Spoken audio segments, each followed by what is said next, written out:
22 रजब हजरत अमीर मुआविया सहाबी रसूल कातिब वही कुरान की आयतों को लिखने वाले जब नाजिल होती थी 40 लोग लिखते थे, उसमें से एक है हजरत अमीर मुआविया रज़ी अल्लाह तआला अन्हु। ये भी सहाबी है, इनके वालिद अबू सुफियान भी सहाबी, मां हिंदा भी सहाबी, कातिब वही हजरत अमीर मुआविया। हुजूर ने दुआ फरमाई थी, मौला मुआविया को हिदायत अता फरमा और हिदायत देने वाला बना दे, दुआ फरमाई हुजूर ने। और एक रिश्ता और भी हुजूर से इनका बड़ा गहरा, इनकी सगी बहन अबू सुफियान की बेटी अमीर मुआविया की सगी बहन हजरत उम्मे हबीबा रज़ी अल्लाह तआला अन्हा, वो हुजूर की बीवी, वो उम्मुल मोमिनीन है, ईमान वालों की मां, रूहानी मां, ईमान वालों की।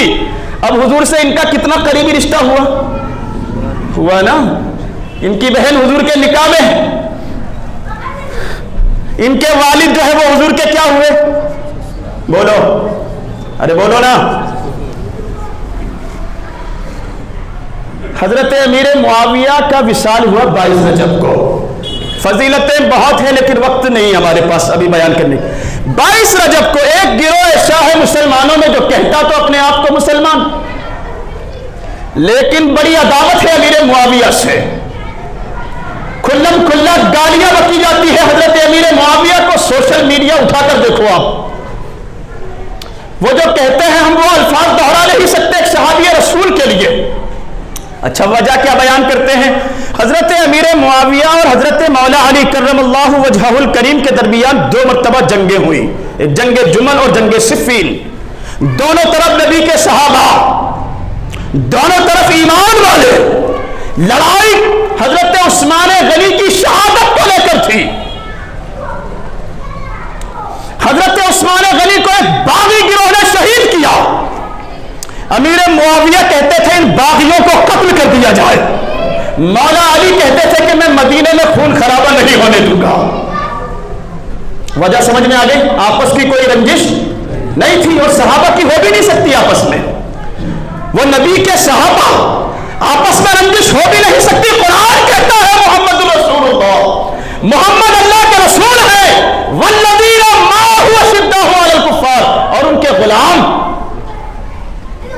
काफिरों पर बड़े सख्त।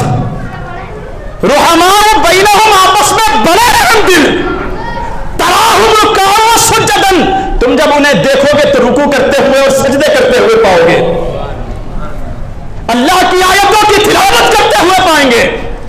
तो वो सहाबा आपस में उनके कुछ मामलात हुए, लड़ाइयां हुई।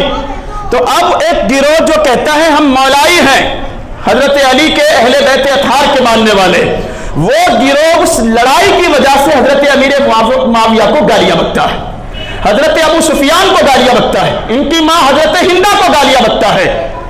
और इस्लाम के पहले की जो बातें थी, जो लड़ाइयां हुई थी आपस में, उन लड़ाइयों का वो गिरोह तस्करा करता है। जबकि इस्लाम कबूल कर लेने के बाद जो अगले गुनाह थे वो अल्लाह ने माफ फरमा दिए। अगले गुनाह अल्लाह ने माफ फरमा दिए। इस्लाम कबूल करने की बरकत से ये नबी के सहाबा बन गए। और सहाबियत बड़ा काम है। सहाबियत दुनिया के सारे अख्ताब, सारे अर्थात, सारे अब्दाल, सारे कुतुब, सारे औलिया मिलकर भी हुजूर के किसी एक सहाबी के मकाम को नहीं पहुंच सकते। और मेरे आका ने फरमाया, ऐ लोगों, मेरे सहाबा को बुरा भला मत कहना, मेरे सहाबा को बुरा भला मत कहना, इसलिए कि मेरे सहाबा में से किसी ने अगर एक मुट्ठी, अगर एक मद कहते हैं, मद एक पैमाना होता है जैसे किलो, 500 ग्राम, 1000 ग्राम ऐसे। और बास मुहद्दिसीन ने कहा है कि एक मुट्ठी जो अगर किसी ने खर्च किया होगा मेरे सहाबा में से अल्लाह की बारगाह में, तो तुम अगर उम्मत से, हुजूर ने फरमाया, तुम अगर ओहद पहाड़ के बराबर, ओहद पहाड़ के बराबर सोना अगर अल्लाह की राह में खर्च करो तो मेरे सहाबी के मुट्ठी जौ के सवाब को नहीं पहुंच सकते।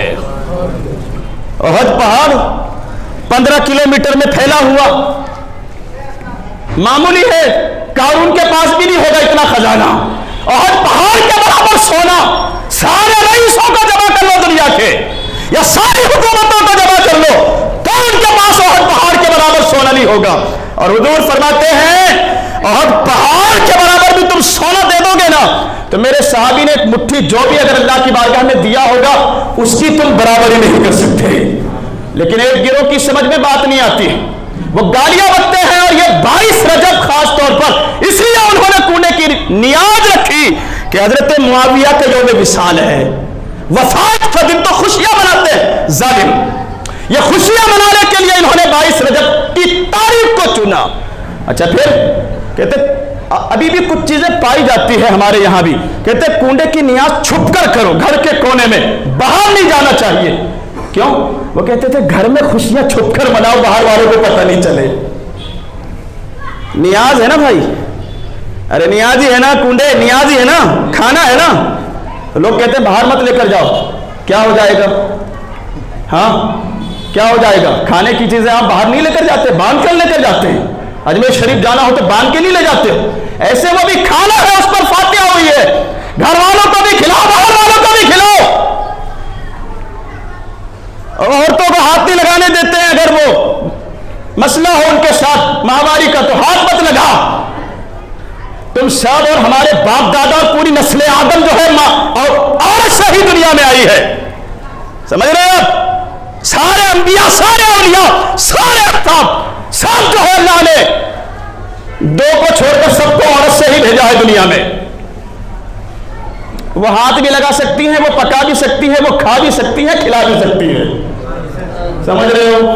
اور سمجھ رہے ہو تو بولو. ہاں, پورا وجود ناپاک نہیں ہوتا ہے, ہاتھوں کو دھو کر سب کام کر سکتی ہیں. وہ کہتے ہیں نا گھر کے باہر مت لے جاؤ, اس کی کوئی اصل کوئی سچائی نہیں ہے, لے جا سکتے ہیں گھر کے باہر بھی, کھلا سکتے ہیں. بات چل رہی ہے 22 رجب حضرت امیر معاویہ کی یوم وصال کی. ایک گروہ جو ہے ان کی وفات کی خوشیوں کے طور پر اس تاریخ کو وہ نیاز بناتا ہے. اور میں پچھلے 2 جمعہ سے لگاتار بول رہا ہوں نا, اسی گروہ کے لوگ اجمیر معلیٰ میں بھی پائے جاتے ہیں, اسی گروہ کے, اسی ذہنیت, رافضی اور شیعہ جنہیں کہا جاتا ہے. یہ ظالم جو ہے اپنے آپ کو سید لکھتے ہیں اور گالیاں بکتے ہیں حضور کے صحابہ کو. میں بار بار کیوں بات دہرا رہا ہوں؟ تاکہ سمجھو, آپ بھیجے نہ گھساؤ اپنے. بار بار اس لیے اس بات کو دہرا رہا ہوں پچھلے 3-4 جمعہ سے. یہ ظالم نبی کے صحابہ کو گالیاں بکتے ہیں, اور محدثین نے کہا ہے جو نبی کے صحابہ کو گالی بکے اللہ کی لعنت ہو اس پر. جو نبی کے صحابہ کو گالی بکے, حضور کی نسبت کا جو لحاظ نہ کرے, نبی کا چہرہ دیکھ کر وہ صحابی بن گئے ایمان کی حالت میں. ہاں, تم ایک ٹانگ پر کھڑے رہو 1000 سال تک, اور نیت باندھ کے کھڑے رہو 1000 سال تک, تو پھر بھی حضور کے کسی صحابی کے مرتبے کو نہیں پہنچ سکتے. تو وہ مجاور جو ہے وہ گالیاں بکتے ہیں حضور کے صحابہ کو, اور جو نبی کے صحابہ کو گالیاں بکے وہ مومن نہیں ہو سکتا. لہذا ان فریبیوں سے بچو اور اپنے ایمان کو بچاؤ, ان لٹوروں سے بچو اور اپنے ایمان کو, اپنی دولت کو بھی بچاؤ ان سے. لہذا 22 رجب کو آپ جب امام جعفر صادق پاک کی نیاز کریں تو اب اس میں کیا کریں کہ حضرت امیر معاویہ رضی اللہ تعالیٰ عنہ کے نام پر بھی ایصال ثواب کیا کریں, ہے نا. اہل سنت والجماعت نے حل یہ نکالا ہے کہ اب یہ دونوں بزرگوں کے نام سے ایک ساتھ جو ہے فاتحہ دلایا کریں, تاکہ ہم جو ہیں اہل سنت والجماعت والے, ہمارے ایک ہاتھ میں نبی کی آل کا دامن, دوسرے میں حضور کے صحابہ کا دامن ہے. اور حضور کی جو دونوں نسبتوں کا لحاظ کرے گا دنیا میں بھی کامیاب اور آخرت میں بھی کامیاب رہے گا انشاءاللہ. تو نبی کے صحابہ سے بھی عقیدت رکھے, نبی کی آل سے بھی محبت رکھے, اور جو دونوں میں سے کسی کا بھی گستاخ ہو دور رہے ایسے لوگوں سے. رب کی بارگاہ میں دعا ہے ہم سب کے ایمان و عقیدے کی حفاظت فرمائے. وآخر دعوانا الحمدللہ رب العالمین. السلام علیکم. اس ویڈیو کو شیئر ضرور کیجئے, ہو سکتا ہے آپ کے ایک شیئر سے یہ بات کسی کے دل میں اتر جائے.